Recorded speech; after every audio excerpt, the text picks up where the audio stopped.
Hi, everyone. My name is Shannon Clement, and I'm here to present a webinar to everyone on how to align your business profile with your target audience. I'm just going to wait about another minute because attendees seem to be logging in fast and furious right now. So I'll just give it to maybe 301 or 302 because I think originally there was about 50 or so people that had signed up, but we'll just see if we get close to that number in the next minute or so. So thank you for taking time out of your day to listen to this presentation. And I hope that it's useful to you in your career. And if you're a founder of a startup, I think this should definitely be useful to you. If you're doing research as part of your work at the university, this could also be pretty beneficial. So I see we're getting there. I'm going to get started now. And just a little background on my experience. I started my content marketing agency that is located here in Ottawa about 5 years ago. I've worked in content publishing and content marketing for the last 15 plus years. Working at various communications companies and in product development as well. So I bring to you some expertise both on the corporate world, working with some bigger brands, and then also working with startups since I've started my own content marketing agency. We work with quite a few tech startups, startups in the food and beverage sector, and we typically work with those people that either need help with training or with content marketing strategy and programs. So with that, I'll get started and we can get right into it here. So in this webinar, we're going to be going over what personal branding is and why it matters, why you need to consider your target market or target markets. We're also going to go through Dan Gillis's LinkedIn profile. He's a professor at the University of Guelph, and the two of us were chatting and thought it would be a great idea to show how you can do some small adjustments within your LinkedIn profile to really beef it up and connect with your target market. So we'll be going through before and after of his profile. Later on, Dan's going to get on and speak and go through his professional experience on Twitter, his journey from where he started posting on Twitter, how that social media strategy evolved, and how he measures his performance there. And by the end, we're going to go through a few dashboards so you can see what free tools there are on both LinkedIn and Twitter that you can use and see how you can evolve your messaging over time.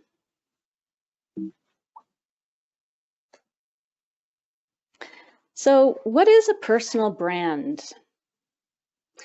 It really is your most strategic asset when you're going out and marketing yourself to the world.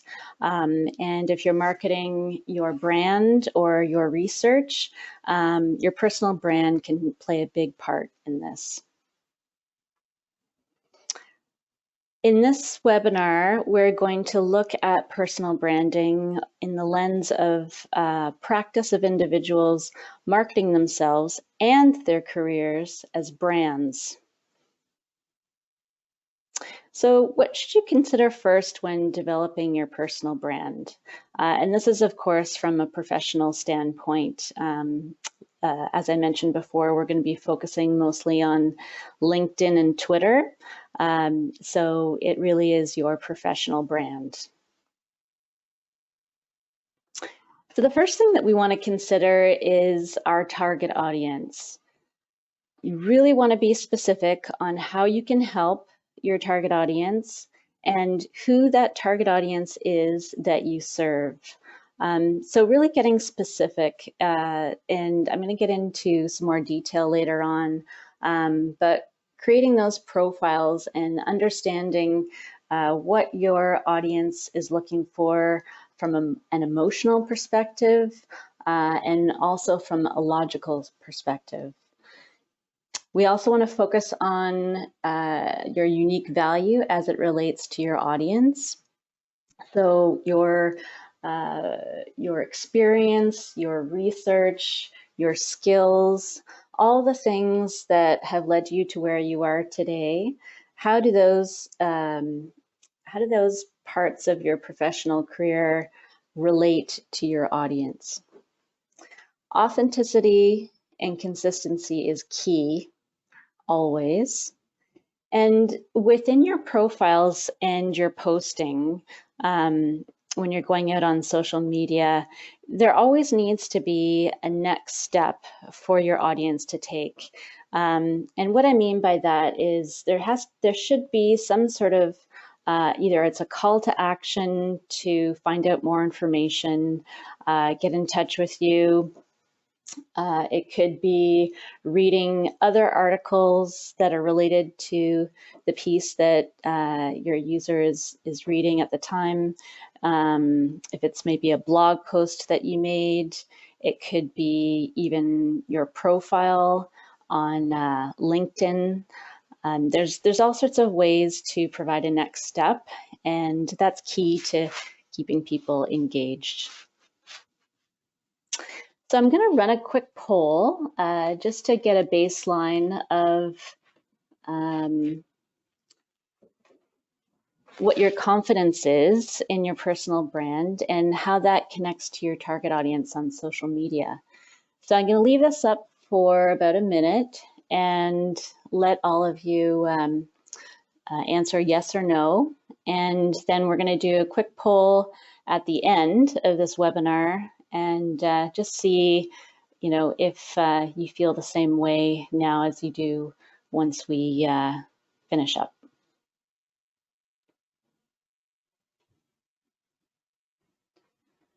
Some interesting results coming in so far.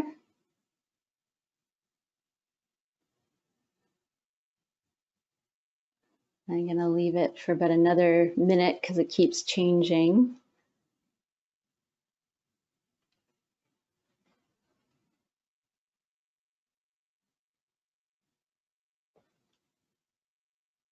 Okay, so I think that's it for people. I'm going to close the poll now.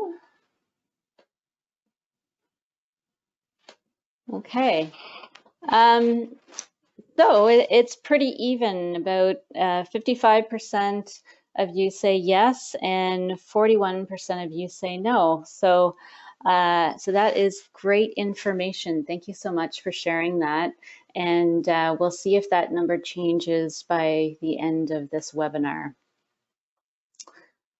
So we're going to keep going here. Now, what's the value of using social media to market your personal and professional brand? It can really help you grow opportunities, drive awareness of your work, and also build your reputation. So how do you get started? The first thing you need to do is create a plan, because all great things come from a plan.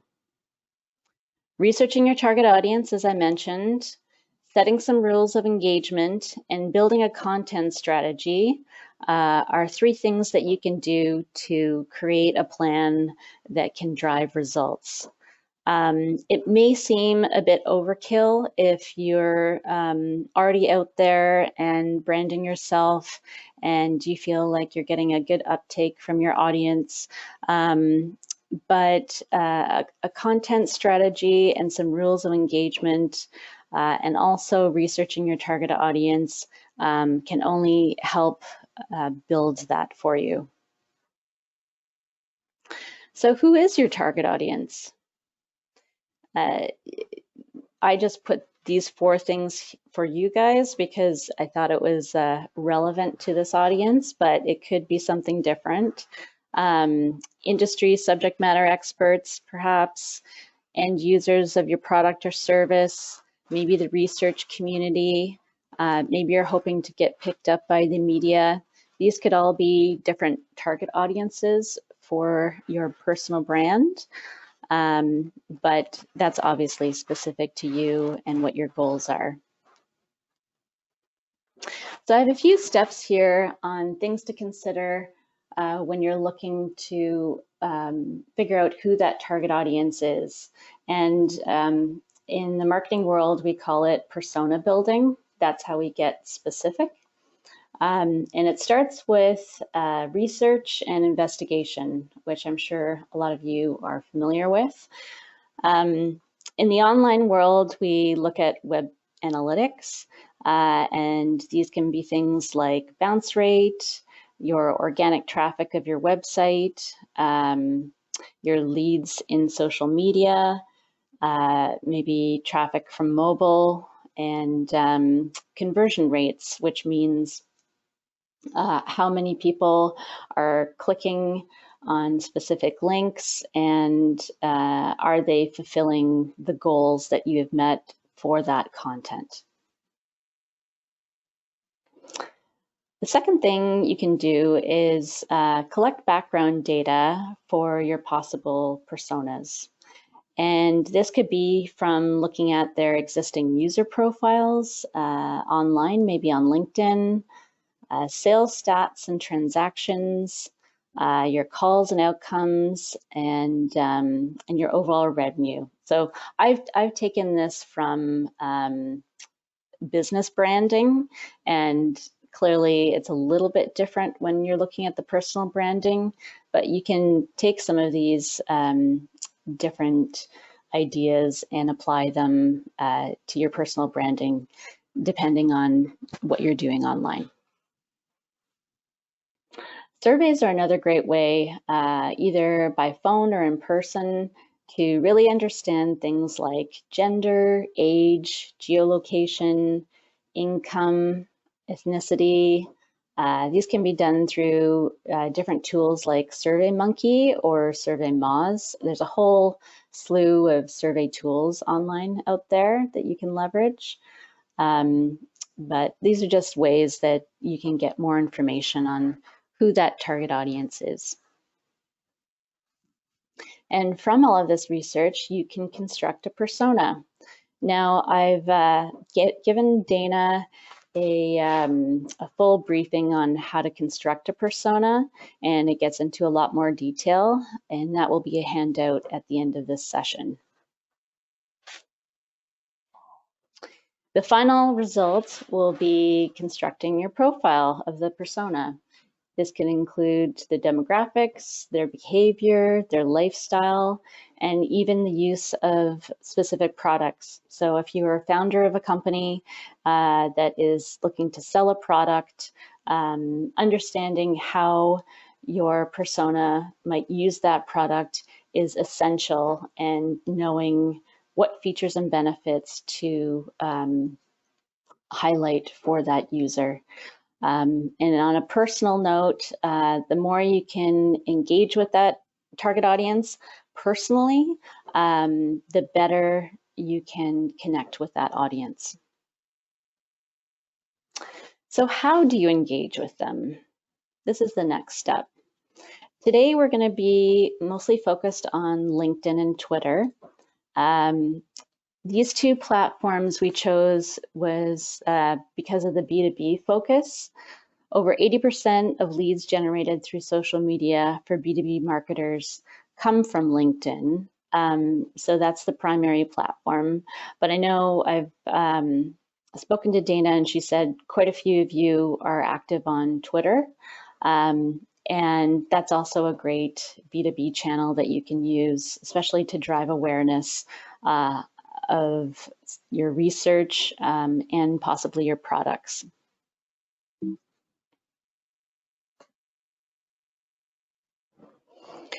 So other things to think about are things like establishing your voice and your tone. There's a lot of things to think about when you're looking at how to communicate with your audience, but figuring out your own persona, your tone, the language that you're using to connect with your audience, and the purpose of why you're posting something are all good things to think about or keep in mind when you're getting out there and doing personal branding. When we create content, a lot of times we'll look at the rule of thirds and just do kind of a check to make sure that the posting that we're doing is not too promotional, or it doesn't weigh heavier on the educational side. And then we're also looking at being interactive, and this doesn't mean just posting a video compared to a blog post or an animated GIF or something that's in itself interactive, but it also means being interactive with your audience, commenting on their posts, building relationships, and communicating with them and not at them. So, what are the rules of engagement when you're going out there? A lot of times for the first time, it can be pretty overwhelming if you're a newbie to, say, Twitter, and maybe you have a LinkedIn profile, but you're not very active on that platform. It's nice to just kind of go through some scenarios of, what's the worst case scenario, especially on Twitter. With people feeling like they can say anything and, they feel like they're somewhat anonymous. So considering, how you handle those negative comments and working through a few scenarios, almost like in a triage format, where, you have an understanding and you have a consistent response to certain types of posts that people might comment on your posts. That it's important to just think that through. And I know a few weeks ago, Saskia did a webinar to this group, and it was about crisis communications, and she went through in pretty great detail how you can create a crisis communications plan. I'm not referring specifically to crisis communications in the broader sense, but this is kind of a piece of crisis communications. So if you wanted more information on that, I know Dana has the video for Saskia's presentation, and I'm sure she'd be happy to share it with you if you wanted more detail.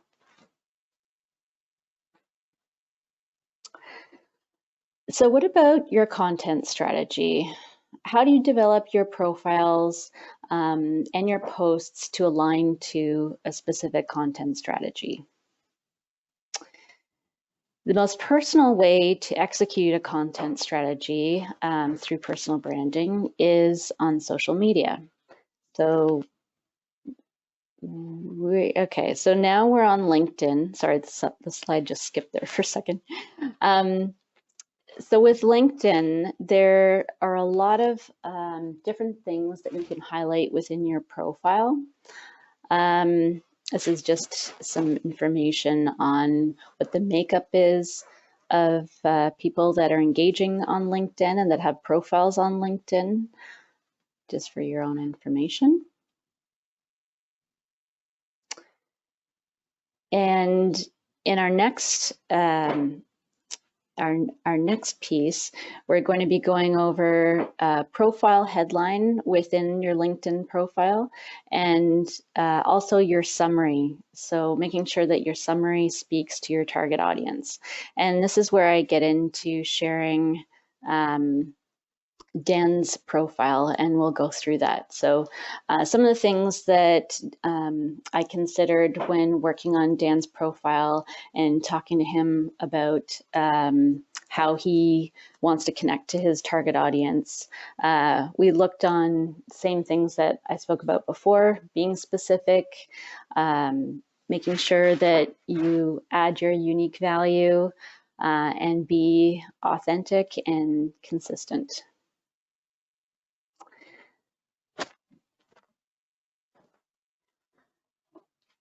So this is Dan's profile before we worked on it together. And it has a lot of really great information. It's similar to a lot of LinkedIn profiles out there that is basically like a resume. And your LinkedIn profile doesn't necessarily need to be in a resume type format. And this is what I'll get into once we talk about his previous profile. So some of the positives with this, the way that Dan has set the profile up, is that it's definitely authentic. He goes over what his unique value is, but it doesn't necessarily speak to his target audience. And if it does, it doesn't do it in a way that is really easy to understand.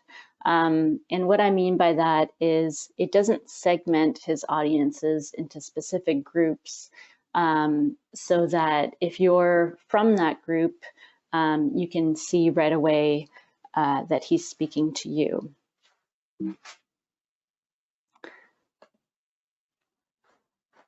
So once we worked on this together, we updated his bio, which is at the top.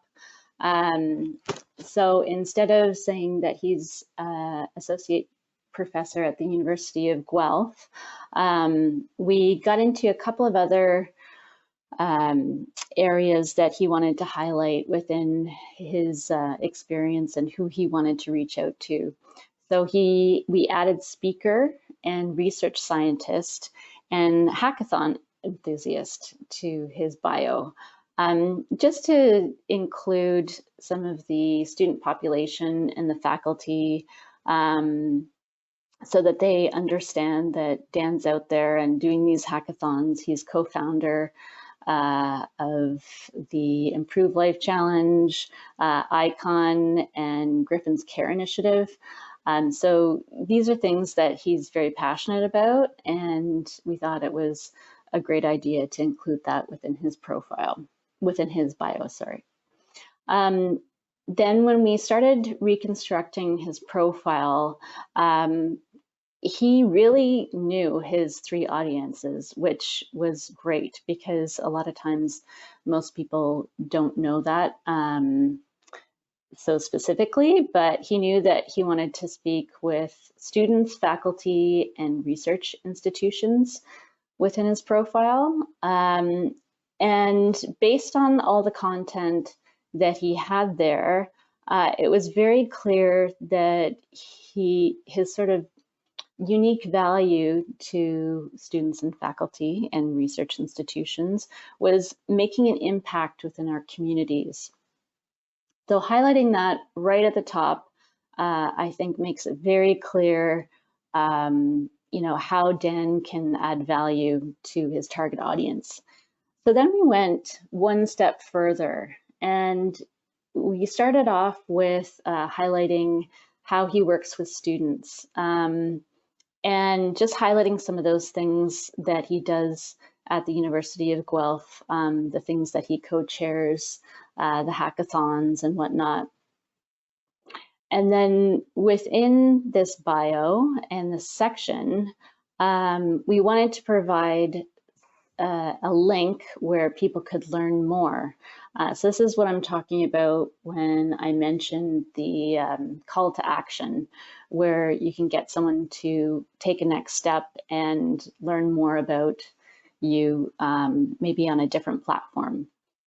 And within LinkedIn, you can't actually directly link out. So this isn't hyperlinked to his WordPress site, but someone can easily copy and paste it if they really want to find out more information.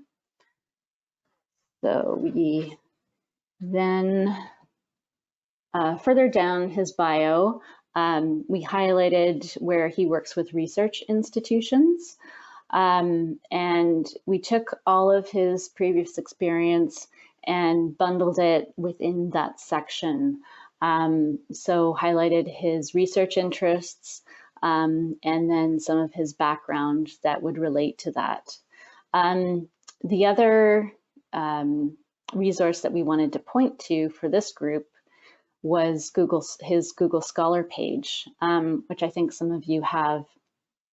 So this is something that you can definitely link to within your LinkedIn profile, and it's beneficial if you're looking to drive awareness of your research, or you're trying to connect with others in that community. The third target market that he was looking to attract was academic institutions. And his whole career speaks volumes to the type of value that he can bring to those institutions. And again, we linked to his WordPress site for people at academic institutions to find out more. And then finally, with media interviews and speaking opportunities, we directed them to his WordPress site. So that is a breakdown of how we updated Dan's profile and why we made the changes that we did. Dan's going to get on here in a minute and talk about his experience on Twitter. But I just wanted to give you some context before he starts. He's on the line right now. So Dan and I went over his 3 different Twitter profiles and talked a bit about what his experience has been reaching out to his community from these different profiles, and what that journey looked like when he started it a long time ago, and how that's evolved over time. So I'm going to let Dan speak to this, and he can tell you more about his experience on Twitter and how that's related to his target audience. Great. Hello, everybody. I hope everyone can hear me all right. My name is Dan Gillis. I'm an associate professor at in the School of Computer Science at the University of Guelph. My journey into social media began quite a long time ago. As you can see on the screen there, I joined Twitter in January of 2008.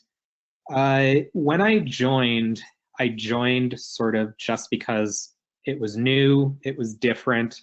I thought it was weird, but kind of fun.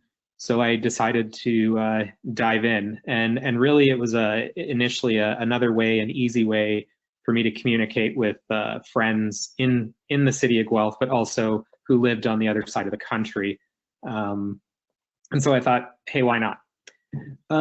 However, what happened as I was sort of developing my voice on Twitter was I started to learn sort of the power of Twitter. And it wasn't something I initially had thought would come out of being part of Twitter.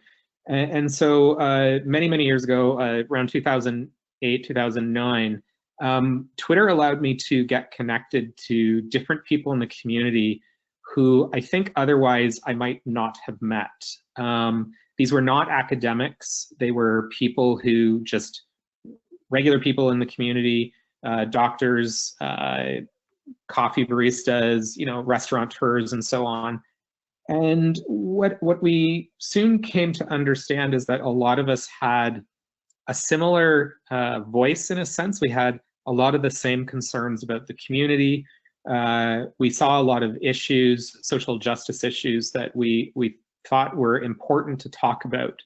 And eventually what came of that sort of those conversations on Twitter was we decided, there's enough of us that chat, let's get together in real life. And so we had set up, a plan was to set up a lunch for about 6 or 7 of us. And ultimately, other people that we were connected with on Twitter thought this was a great idea. And our lunch of 6 or 7, in real life strangers, in a sense, turned into a lunch of over 30 people. And so we basically invaded a restaurant downtown and sat together and chatted. And what came out of that conversation was this desire to actually start doing things to help the community, and recognizing that there were a lot of us that had this interest. And so out of Twitter, we ended up having several different sort of things launch in the city of Guelph, including Ignite Guelph, Good Working, Guelphanography, Secret Santa Guelph, Farm to Fork, and various other sort of groups and organizations that were more or less dedicated to just improving Guelph in some way. And it was sort of reflecting on that I realized that Twitter has a lot of power. There's a lot of things that can be done because you can find a voice and you can find a community of like-minded individuals to sort of come together and make things happen. And so, I started playing around with Twitter a little bit more. Now, before I get into sort of how this led me into Twitter for professional reasons, just a couple of pointers that I've learned over the years in terms of Twitter. And some of these you've probably already heard before, but I would say the most important one is to be yourself and to have, like, don't try to change your voice to fit in. Just be yourself. You will find a community. Very simple things with Twitter. You'll see some people with no images, no personal image on their profile. I highly recommend you find something, and it could be a logo, it could be your own face, or a characterized version of yourself, whatever it is. As long as there's something there, if there's no face, if there's no image there, you tend to get ignored, or you're assumed to be a bot. So it's highly recommended that you have some sort of image up. The other thing is when you're actually making posts, and we'll talk a little bit about this more when we get into the analytics. When you're actually making posts, you want to make sure that you're mixing it up a little. So don't just include text. Don't just throw something out there and assume people are going to respond to it. It's a constant conversation, so you have to get yourself involved in other people's conversations. It sounds a little bit weird, but look for people who have things that you're interested in and reply to their comments. That's how you're going to build a bit of an audience and find people who are interested in the things that you're interested in. Make sure to include images, include GIFs, include videos. Those types of tweets are the ones that people tend to respond to. As the community of Twitter has grown over the years, getting your voice heard is far more difficult than it used to be because there's so much stuff. It is still very possible to get yourself heard. You just have to, as I said, be yourself. But going back to what we've already heard, you want to make sure that you know who you're trying to talk to, who your target audience is. And when you do that, it's much easier for you to make these communities and connect with other people and get your message out there. The last sort of pointer that I'll have here before I move on into the professional stuff. Often I hear people talk about planning posts, and I have nothing wrong with that. I think that's a great idea because it can be a bit overwhelming to try to like open up Twitter and manage thousands of messages that you've missed. And so you might want to plan things so that people are more likely to see them and all that kind of thing. My only caution there is know what you've planned. So if you've got a post that you're going to put up using some sort of Twitter client or tool, you want to make sure that you are very, very well aware of what those posts are going to be, because at any given point in time, the world can change. And your completely innocuous, perfectly innocent tweet now comes off as being really out of place, sometimes maybe offensive. So you want to make sure you know what you've planned so that you can quickly turn those planned tweets off in the event that the world has changed. I've seen a lot of situations where people online have put out a tweet that they didn't intend to be problematic, and there was a huge backlash because it was timed poorly. I don't see that happen often, so I mean, that it's just a minor caution, but just something to consider as you're trying to build your voice. Twitter is a conversation, so yes, you can plan things, but you want to be in it and be responsive as opposed to just planning things all the time. So it goes back to Shannon's comments earlier about the rule of thirds, making sure that you're putting out content that people can engage with, that can educate them, but also that you're having a conversation. So I'll move into the professional side of things now. So I started my professional Twitter account after, as I said, learning about the power of Twitter and what it can accomplish. And I realized that there was a lot of opportunity here to connect with academics, connect with students, connect with research institutes, and also to connect with community, to let them know about the work that I was doing, to build a network so I had people that I could ask questions and could help support the work that I was trying to accomplish. And so I sat down and decided in 2010, as you can see there, to start up my professional sort of Twitter account. And the reason I wanted two separate ones is that my personal Twitter account is really just me and my random thoughts. And it's not to say that they're not appropriate for a professional page. It's just that I wanted to focus my energies, I wanted to focus my audience with my professional account. So while there are a lot of overlaps between the people who follow my personal account and my professional account also has a lot more academics who probably have no idea that my other account exists. So what has this allowed me to do? Why have I done this? The professional account has worked really well for me in several ways. First, it's allowed me to share the work that I'm doing. It's allowed me to celebrate the students who are working with me, celebrate their successes, their awards, their graduations, and so on. And by doing that, by sort of bringing, here's some tweets about a thing that didn't work out so well in my research, here's a thing that worked out well, here's celebration of the students that I get to work with. By doing that, it's made my science in a way more real or more approachable. And as a result of that, I've had a lot more interactions with community partners, a lot more interactions with industry and government officials. People are able to see the work that I'm doing, and I get a lot of people reaching out and asking me about more. They want to know how the stuff that I'm doing works, whether or not they can use it in the type of work that they're doing, whether or not me and the students that I get to work with can help them accomplish something as well. And the real power here for me was evident when in 2012 and 2013, we ran a crowdfunding campaign through Twitter. And over the years, we've managed to raise over $100,000 to support a research project and a community engaged project that wouldn't necessarily be funded by any of the Tri-Council agencies. So by creating this professional account, I've been able to connect with the community in a way that I wouldn't normally otherwise be able to do.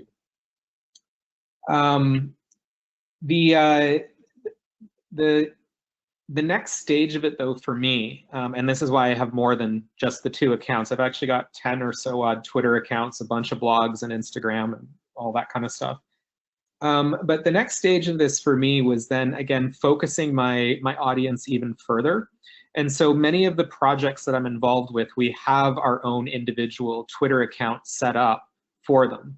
So one of those projects I have is the Ideas Congress Classroom. And this is a different way of teaching senior, well, undergraduate students, essentially.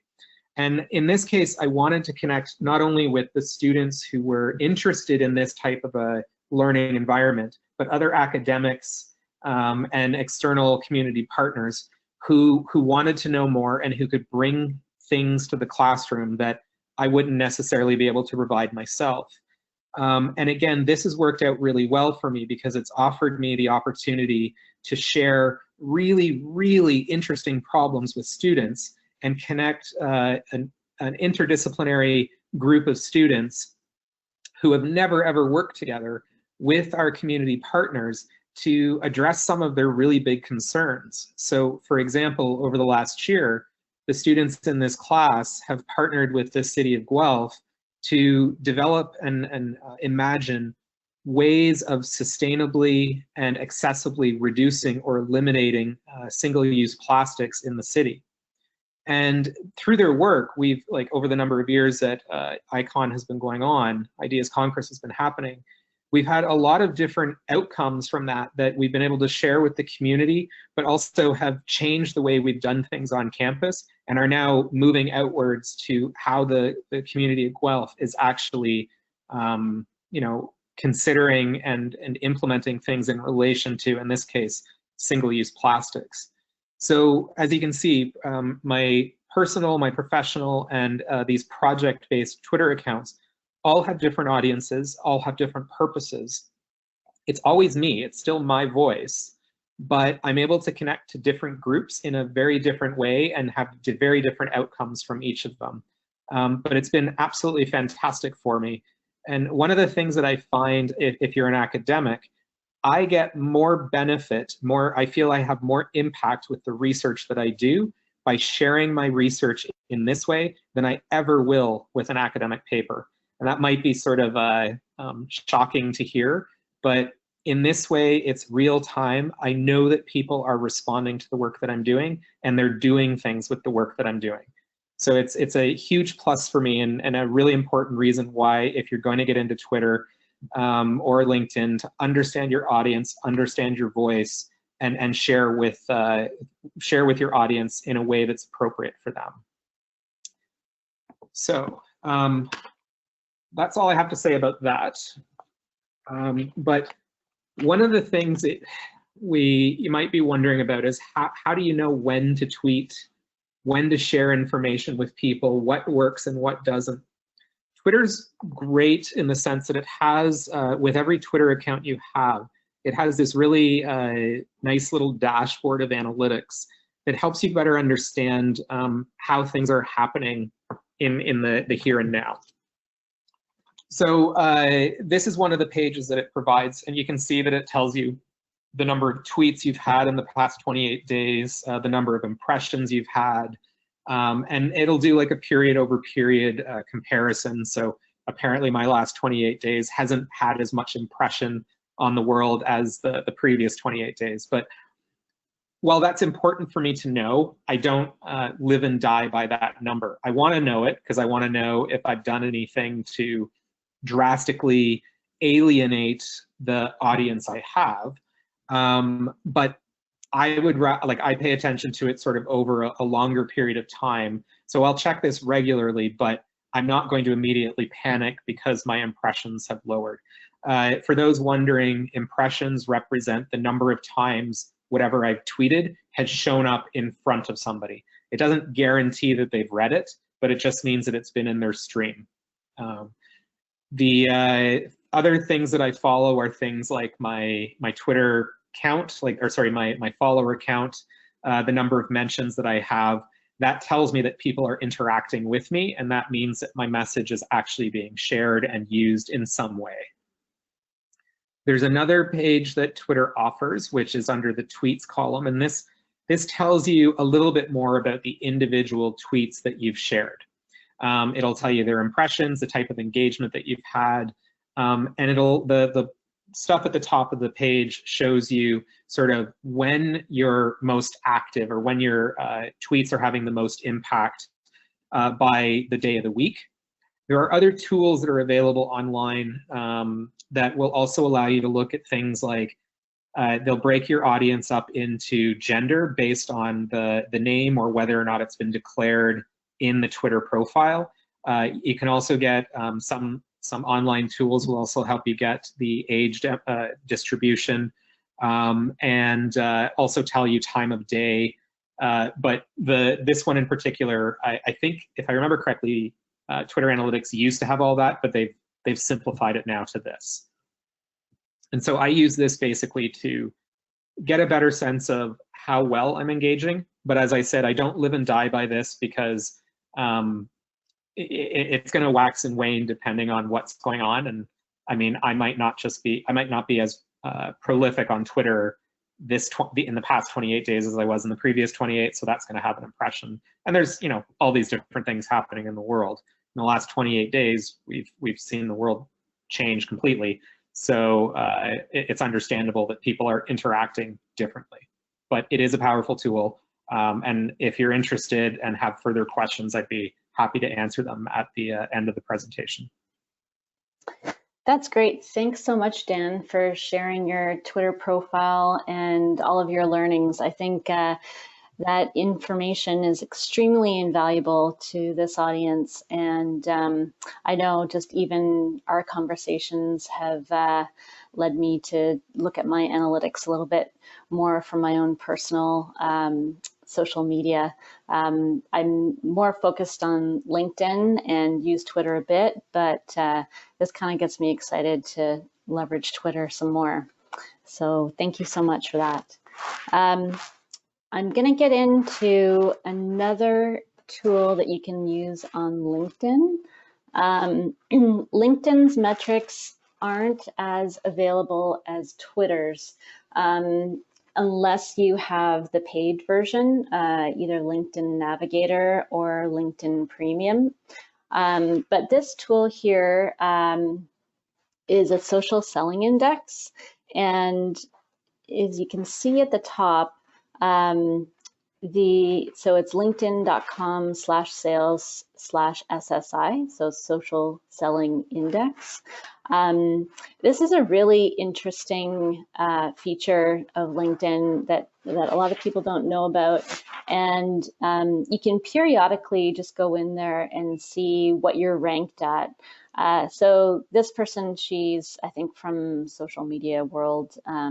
She's very popular on LinkedIn and has an 88% social selling index, which is amazing. I think mine's like 70 or something like that, but it changes over time depending on how active I am on the platform. But this is, if you are looking to do more on LinkedIn and post more, engage more, connect with the right people in your target audience, this is a way just to kind of check in and see if that social selling index is going up or not. So there's one question here that I just wanted to bring up now before we end the presentation and take questions. But someone asked, do you think Dan's bio section on LinkedIn is too long for such a platform? Dan, what are your thoughts? Because I know that I don't think that it's too long based on what your goals are, but tell me what your thoughts are. In terms of the bio? Yeah, because someone was saying, like, is it too long for that platform? I'm sure that's always a risk. I would say for me, the bio I had before was just as long, if not longer, than the updated one. I think now the way it's been structured, it's much easier for the different audiences to target in on the stuff that's specific to them. And to me, it's sort of like a bit of a cover letter in a way. I mean, it's not the same as a cover letter, but I think if people are looking and they're interested, I think they're still going to read it. And again, breaking it up into the different target audiences, I think that's going to help. And I would think at this point in time, my new version is going to be a lot more attractive to people than the old one, just because they're going to be able to find what they need quicker. Yeah, good point. So out of that, I'm going to do our second poll just to compare from our last poll what people's thoughts are. So I'm just launching it now. After watching this webinar, are you more confident to update your LinkedIn and Twitter profiles to connect with your target audience? So could you use what you learned today to go make a few changes and think more about you know, how you approach your personal branding with these two platforms? So I'm going to let this stay here for a few minutes and then I'll close the poll. Really interesting responses. Can't lie, I'm pretty happy, but we'll see if it changes over the next minute or so.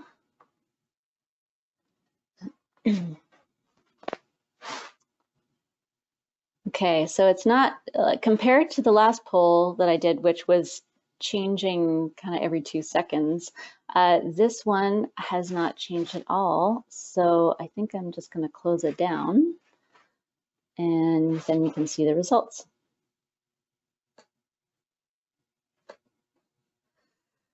So, wow, this is pretty amazing. 100% of you say that after watching this webinar, you feel more confident to update your Twitter and LinkedIn to connect with your target audience. That kind of blows me away. So I'm feeling pretty good right now. Can't lie.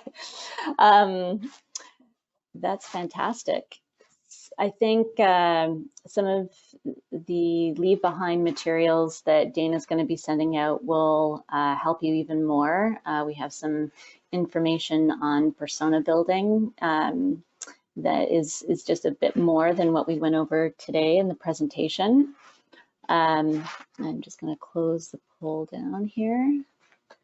So just to recap, the 3 things that I wanted you to think about after listening to this presentation is the importance of creating a plan.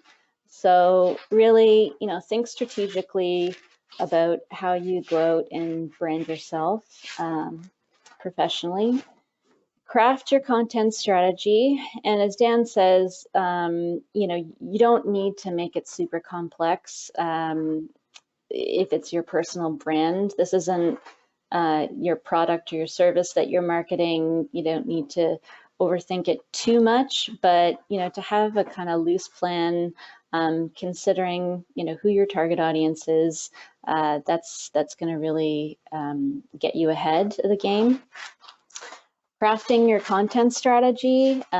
So, you know, maybe planning a few things in advance. If you're so inclined, you could use some social media scheduling tools to do that, or you can do that natively within some different platforms. I can't actually do it within LinkedIn or Twitter, but and on Facebook, and you can do that. So measuring and evolving is the last thing that we went over in this presentation.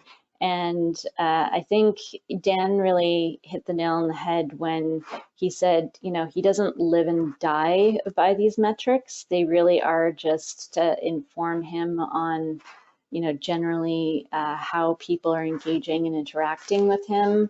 If maybe he's hitting the mark with some of the content that he's presenting, or maybe some of the research that he's sharing. But it is just sort of a general guideline and something that you can check periodically. But you really don't need to overthink it too much.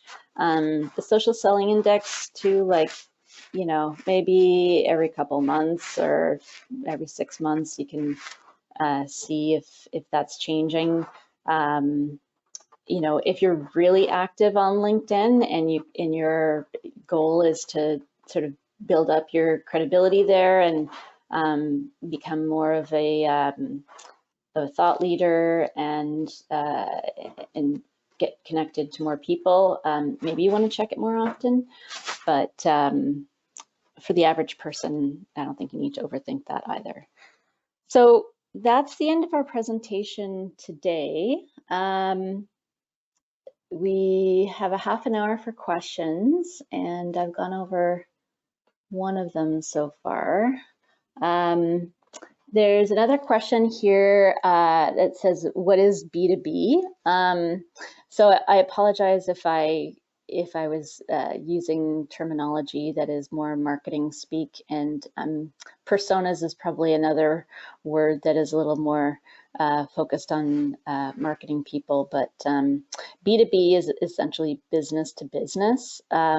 So if you are trying to attract a business audience, like you're not trying to sell a product to consumer, you're more trying to drive leads and sales to businesses, then that's where LinkedIn marketing comes in handy. Personas also, that really is just being specific with your target audience. So I hope that came across well. It's just getting very granular and understanding, what the title of that person might be at their company, how old they might be, what channels they're engaging with, if it's LinkedIn, if it's Twitter, if it's Pinterest, could be any of those. Just taking all those things into consideration. So that's where we develop a persona of your audience. Okay, so another question is the rule of thirds applied to every single post?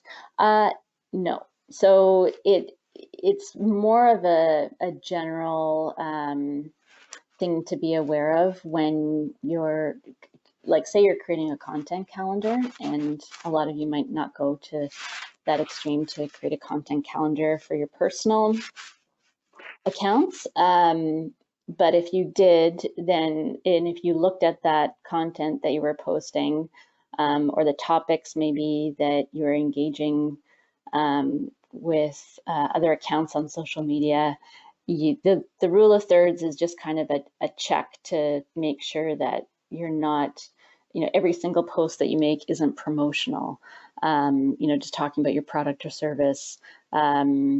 There's some educational type information in there. There's some thought leadership going on, and you're genuinely interested in others. So it's not just about you. It's celebrating others that are part of your community and engaging with them. So that's sort of what the rule of thirds applies to. You don't have to think about that for every single post, but just generally, if you look at your posts over the last couple of weeks and you see that maybe you're focusing too much on one of those things, then you can adjust and change some of the things that you're talking about. Okay, so Can you explain how LinkedIn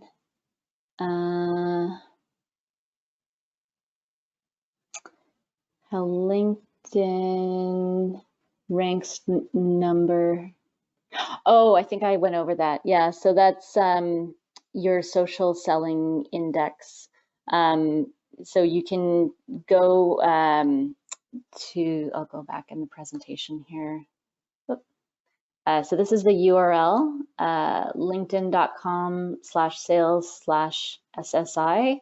That's a social selling index, and that can help you understand how you're doing from a communication perspective, how you've established your personal brand, whether you're finding the right people, how people are engaging with insights, and how you're building relationships. So those are the 4 key elements that measures. Have you heard of Photo Feeler? Excellent tool to assess LinkedIn photo effectiveness. Oh, that's interesting. Actually, I haven't heard of Photo Feeler, but I will definitely check it out because a professional picture is so important within your LinkedIn profile. I got a request from someone the other day, and they weren't wearing a shirt, so I thought that maybe wasn't too professional. So I would say that you probably should not do that as a professional. Send add a picture like that. So photos are definitely important. Is it worth having a LinkedIn page for your business along with your own profile? This is a really interesting question because it really depends on your goals and how you're running your business and who you're trying to attract. So, you know, if your business is mostly you and you're kind of the face of the business, perhaps it's a very small business, or you know, maybe it's a consultancy, so it is just you. Maybe you just want to stick with your own personal profile. The only benefit in that case of having a LinkedIn company profile is that it will show your logo on your work history. So the companies that don't have a LinkedIn profile, and I apologize, maybe this has changed in the recent months, but last time I checked, you needed to have a company LinkedIn page to show your logo within your work history. If you're a larger company and you have, you know, employees and you're looking to recruit, so, you know, you're trying to attract talent to your company, then for sure you should have a LinkedIn company page. If using Twitter for professional use, should LinkedIn visual be consistent with Twitter visual?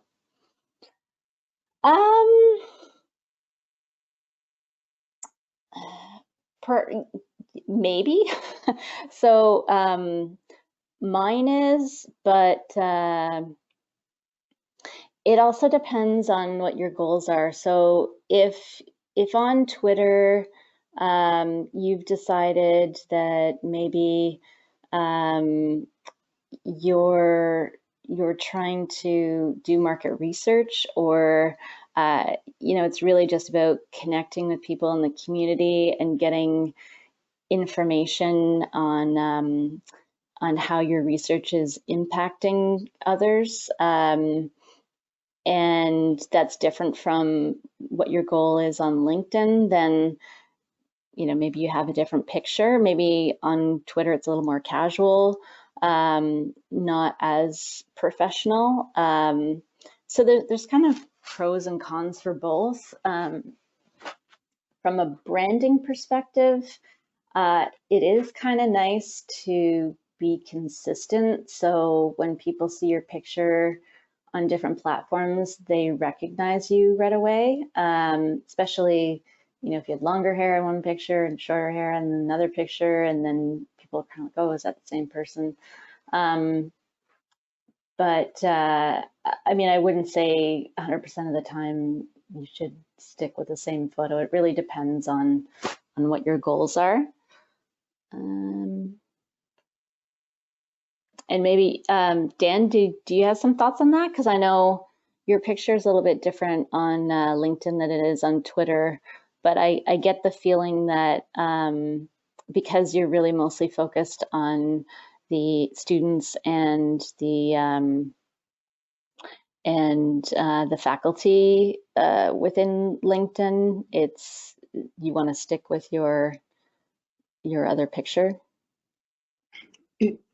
Yeah, for me, I'm not as concerned about that, so long as the photo for LinkedIn looks somewhat professional. I've had a similar experience where someone, a student actually had reached out to me, and it was through Facebook, but the image that popped up was a shirtless photo, and I was like, is this is a joke?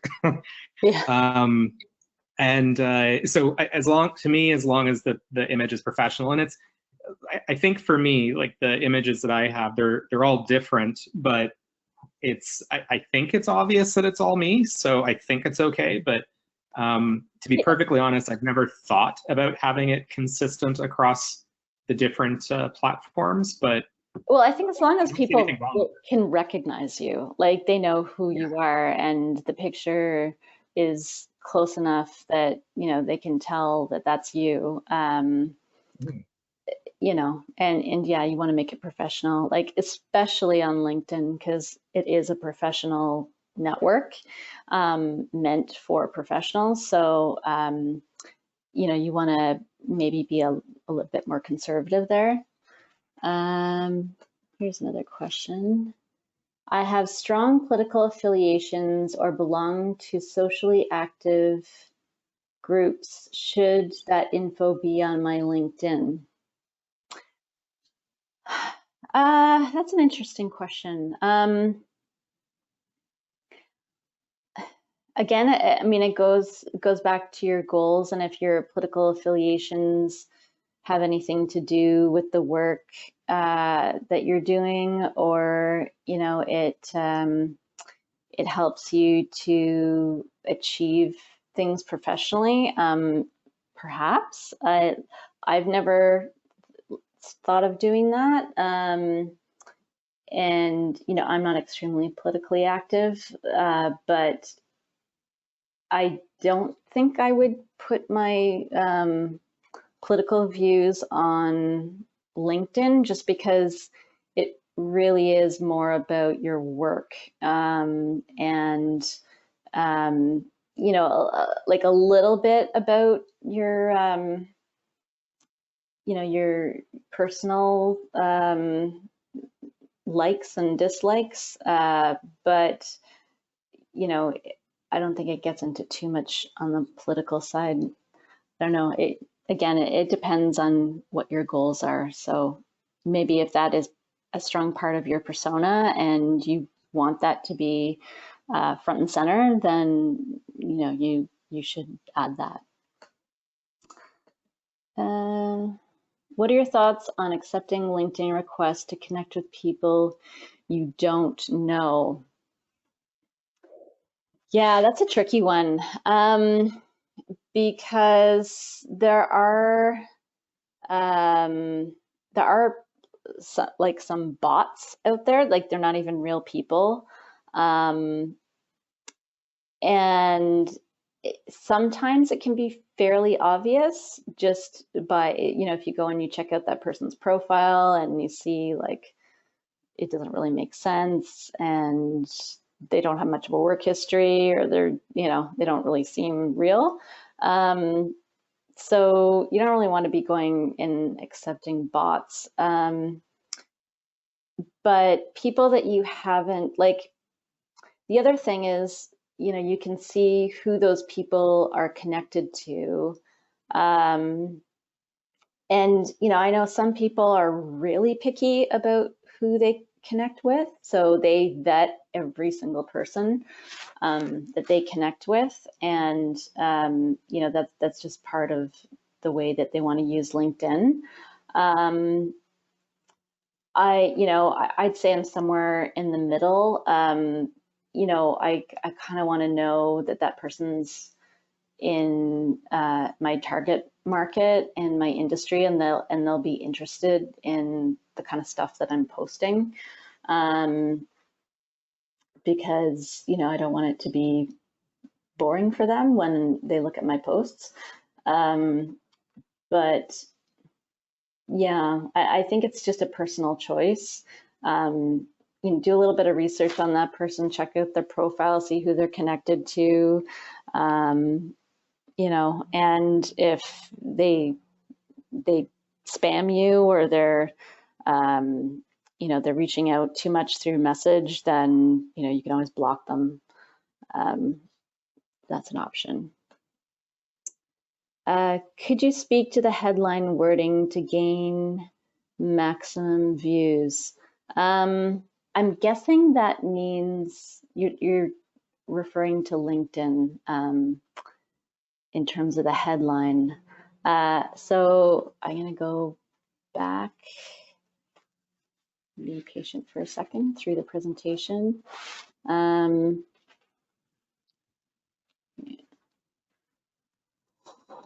just skipped right over it. Okay, so in Dan's profile, the headline is Associate Professor and Statistician at University of Guelph. Then we updated it to be Associate Professor and Statistician, Speaker and Research Scientist, Hackathon Enthusiast. I also made a joke to him to put Tennis Pro on there, just to give it like a little bit of personality. And he thought that was kind of funny, because apparently there is a Dan Gillis that is a tennis pro. Who knew? But yeah, I think your bio is something that people will see when you go to connect with them, and they can quickly vet you as someone that they do or don't want to connect with. And when you include some things like hackathon enthusiast, just to give yourself some depth and personality, that's going to resonate with a certain audience. So obviously including what you're currently doing. So with Dan, he's a professor. If there are other opportunities that you think LinkedIn can open you up to, like being a speaker, for instance, or if you've done some speaking engagements and you want to do more of them, then I would absolutely include that in your bio, because who knows who's going to connect with you, and it's just valuable. So let me see if there's anything else here.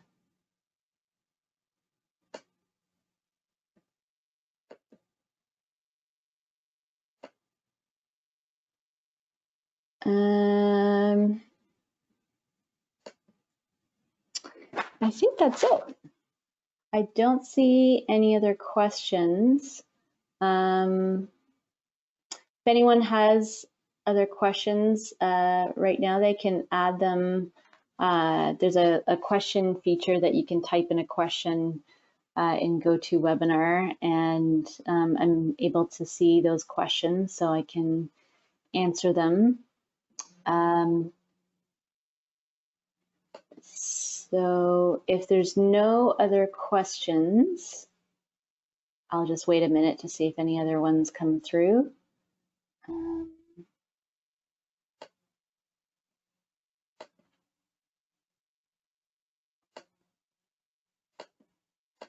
Okay, here's another one.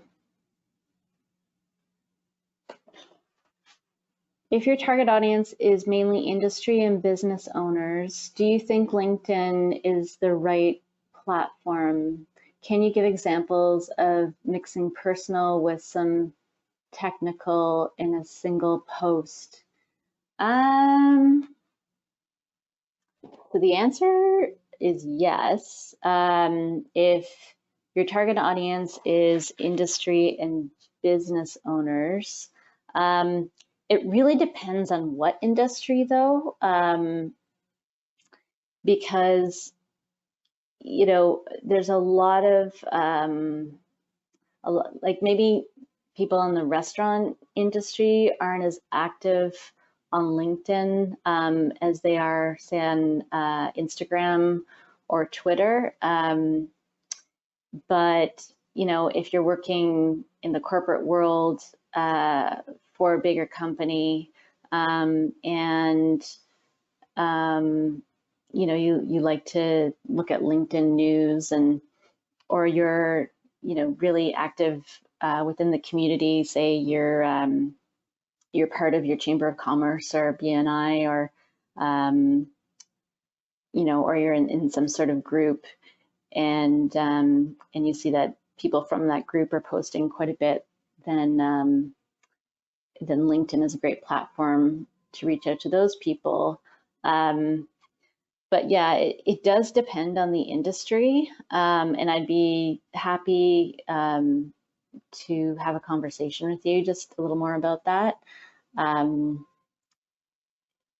Yeah, it is mostly corporate, but there are, some businesses that that are also on there all the time. Like I know in the marketing field, there's tons of marketers on LinkedIn, and they're having all sorts of conversations about different types of things. And LinkedIn's pretty active for that. So yeah, it also depends what that person's role is at their company as well. So I hope that answers your question. Oh, one more here. Is there best time or is it worth it to join in LinkedIn groups? That all depends on the group and how active the group is. LinkedIn's kind of gone through a lot of different iterations with their group function, and there was a time when LinkedIn groups was extremely active, generally speaking. This is a few years ago, and then it kind of died off. And then it was all about Facebook groups, and more people started using Facebook platform for that, depending on what industry they were in. And then LinkedIn changed the functionality of their groups so that it was a little more accessible. And when someone in the group commented on something, then everyone started getting notifications on what that comment was. So to make a long story short, I think it is worth joining LinkedIn groups, depending on what the topic is, depending on how you want to engage and how quickly you're looking for information. Because if you're joining a group and it's more from a market research perspective, and you're looking to ask questions of the group and get some information for your business, then if that group isn't active regularly, and there's only engagement happening once in a while, then you probably won't get the information that you're looking for quickly. But you just kind of have to vet the group and try a few, see which ones are best for you, and figure it out that way. But you also have to consider, like I know one of my clients is looking at setting up a LinkedIn group on a certain topic, and it takes time and work to manage groups. So just creating a group because you think it's a good idea may not be the best choice. If there's already a group that is being represented in that field that's active, that maybe you could just be a part of. Managing a LinkedIn group takes time and effort, and you can't just kind of open it and then not do anything. So, all right. Are there other up and coming social media platforms to consider? TikTok. You know what? I think it's great to try every platform, and that's, I mean, I'm in marketing, so I can say that, I guess. But you know, there's a way to differentiate yourself, and on emerging platforms, sometimes you can actually build a name for yourself on a platform that has nothing to do with your industry or you know, what you're involved in. There's a book by Gary, I'm going to butcher his last name, I think Vanderchuk, called Crushing It. And he talks a lot about really trying every social media platform out there as soon as it comes out and seeing what kind of value you can get from it. Because, for instance, TikTok, which is a kind of like a video sharing platform similar to, I guess, what Vine sort of was a while ago. But there's pre-made videos that you can copy, and you can do dance moves and or you know, make funny videos and post them, and they're short and entertaining. I know because I've done a couple with my daughter. But if you get in there and you think about your product and your industry and how you could communicate a message by maybe picking a song that has to do with the topic of your industry, or kind of poke fun at something that you know, others like stereotype your industry as, or you know, there's all sorts of ways to create content that is going to be engaging and get people remembering your brand and associating that to the kind of content that you're doing, and in a fun way. So yeah, I mean, I'd say try it out. Try some things. You know, just don't be obnoxious, and see what happens. Okay, so is it more valuable to have a lot of Twitter followers or to have engagements? Don't buy followers ever. Like Twitter followers, if they're real and if they're part of your target audience, and you have a lot of them, that's great. You know, the more followers in your target audience, the better. But if the people that are following you on Twitter aren't part of your target audience, or they're bots, or you know, you're just following a whole bunch of random people just so you can get your Twitter follower count up, it's not a great strategy, because in the end, you're trying to connect and build a community. And if none of those people are interested in what you're posting, or you know, the people that are in your feed aren't talking about anything that you find you know, worth you know, commenting on, then what's the point? Like, it's really there so you can, you know, build and share with a community. And you know, buying fake followers and bragging to people that you have tens of thousands of followers is not going to do you any good, and it could get you kicked off the platform if you buy fake followers. So you don't want to do that. I just got to thank you for the great presentation. So I appreciate that. Should I publish articles on LinkedIn or link to my blog in a post? Yes. So you should link to your blog if you have one to promote some of the content within your blog. But don't do it all of the time. And the reason why I say this is for a couple of reasons. The first is if you're just constantly using LinkedIn as a email blast type platform where you're just blasting out content and not engaging with people, again, it's called social media for a reason. You shouldn't just kind of create a content calendar and send content out and then just be done with it.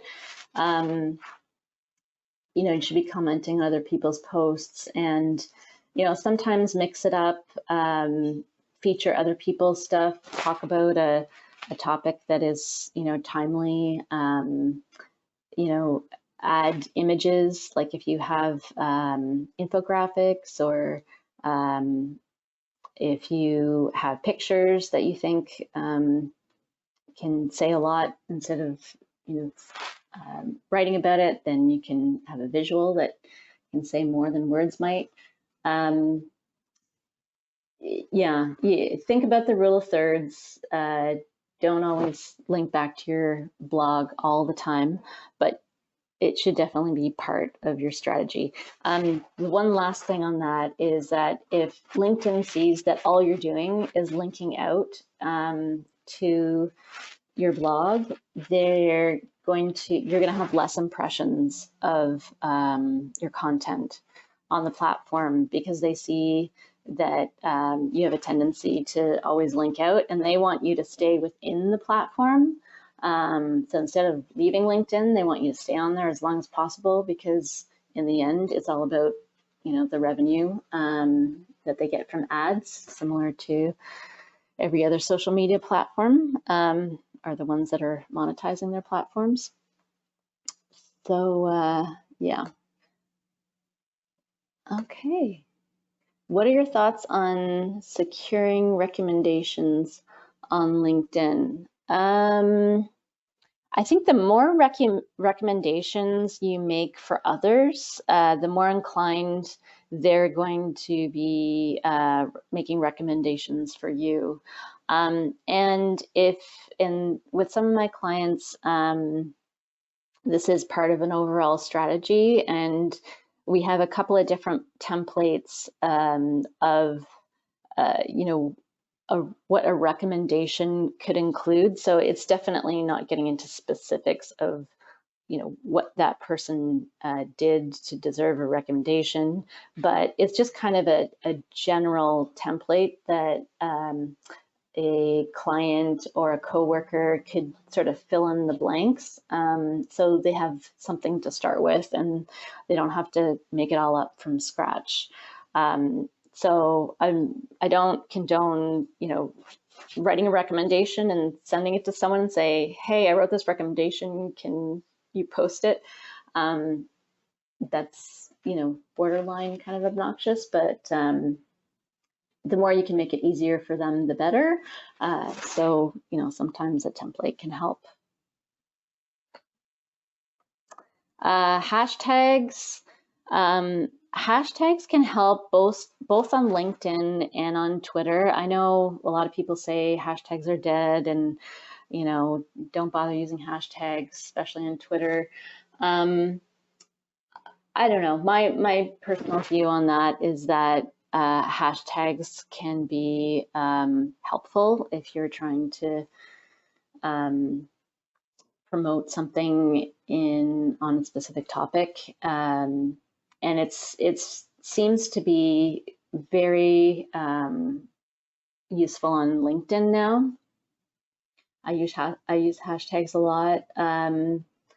And I've actually had people reach out to me, third or fourth connections, through finding my information from a hashtag that I used. So that was kind of cool. And yeah, so I think hashtags are useful. At mentioning people, I think, is also a good thing to do on LinkedIn and Twitter, because it boosts the findability of your post. So, you know, not at mentioning everybody in the world, but, you know, maybe 3 or 4 people, maybe more if it's an event. But, you know, people in your network that you feel might be interested in the posts that you're putting up. You know, don't feel shy to add their name, which is like you put the @ sign and you start typing in their name, and then it will autofill within LinkedIn and also within Twitter. And you can also, with images, you can tag people. So that's kind of a cool feature too. Anyway, I think we're done. So thank you very much, and hopefully I'll talk to some of you at some point. And if you have any questions, get in touch. Thanks for attending the webinar.